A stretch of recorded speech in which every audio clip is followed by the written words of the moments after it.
we'll see if it's the end of the dynasty. What we set out to do was create a level playing field in terms of competition, but not necessarily to have a different champion every year. Yeah. So I think that'll be determined on the floor. I don't think OKC, I'm going out there tonight, I don't think they think it's the end of the dynasty. Yeah. I think they may even be a preseason favorite. So what we wanted to happen, I mean, in the NFL, they have a similar system. You still have dynasties. So it's not, the goal is to have fair competition every night.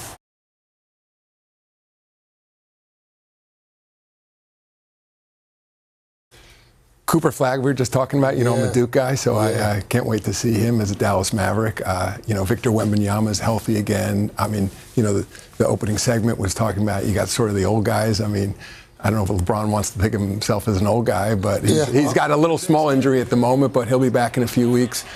Steph seems to still, be playing as if he were 10 years younger. It feels like he's still in his prime. Kevin Durant's with a new team. I'm going to see him. The Rockets are playing OKC tonight. I'll be out there. Your Knicks. Oh, yeah. New coach, but, I mean, they got one game away from the finals. I think they're highly motivated. Jalen Brunson's ready, I think, to have an MVP level season. So I'm just really excited for all that's going on around the league.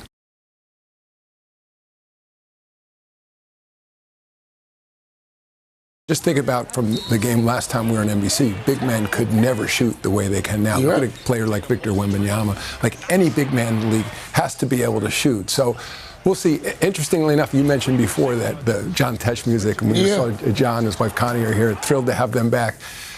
That reminded you of Michael Jordan. Michael Jordan's back on NBC too as well. Mike Tirico's doing an interview with him tonight. And I know that's one of the things that Mike is going to be talking to him about. So I'll rely on MJ on that. But we look at it, the fact is, earlier in the season last year, there was a lot of chatter around it. But as I said, then when we got into the playoffs, people were hardly talking about it. So I think people love the modern NBA.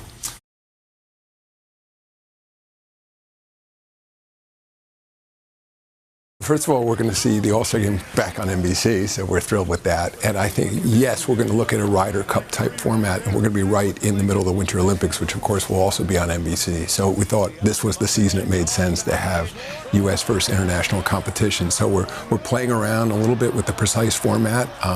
We roughly a third of our league is international, so we have to figure out a way to make it fair to the All-Stars that if 1/3 of the team is international, we want to make sure that U.S. All-Stars get a fair shot. But essentially the competition will be U.S. versus international. I think the guys will get up for that.